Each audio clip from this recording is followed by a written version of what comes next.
I am the Senior Product Manager at CNH Reman. I'm in charge of all the product managers. We're really in charge of new product launch, go-to-market strategy, sales lines, pricing, competitive advantage, all those kind of things. So CNH Reman is kind of interesting where we have part numbers that go into current launched whole goods in manufacturing currently, and we support equipment that's 50 to 60 years old. So really, Reman is about sustainability, keeping those old equipment around as long as possible. So that does present some challenges. The older the product gets, a lot of time on the back end of the product lifecycle curve, you will get declining volumes. Sometimes component parts become harder to get to keep the product going. So there's a lot of struggles there with some of the lower volume SKUs. About 20% of our part numbers are high moving part numbers. So that means that we got a lot of variability and a lot of slower moving inventory. So that creates quite a challenge. Add that with agriculture is a big part of our business. You have government policy that influences a lot of that. You have interest rates that influence a lot of that. And you have weather that can influence that as well. So all of those inputs really make it kind of tricky to generate an accurate forecast.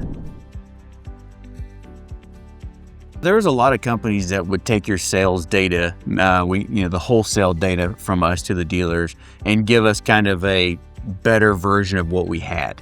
They would look at trends and give us a forecast at wholesale level. So PoolLogic was one of the only companies that would take retail data and they would actually blow it back to wholesale data to not only tell us what the forecast needed to be, but where the inventory needed to be.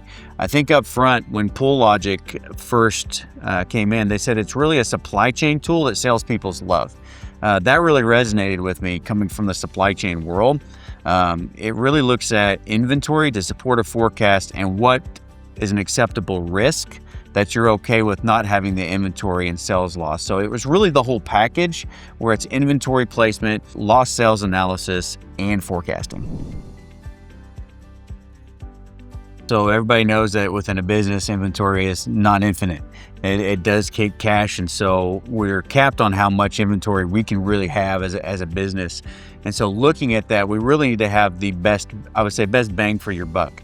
Where do you want the best inventory to generate the most amount of sales, to go after the most amount of lost sales that you could potentially have, and where does that placement of the inventory need to be? This system, PoolLogic system, really kind of tied all those things together with the PAR score. With the inventory in the right location, you will be able to get a certain amount of lost sales from having that inventory in the right depot or in the right location.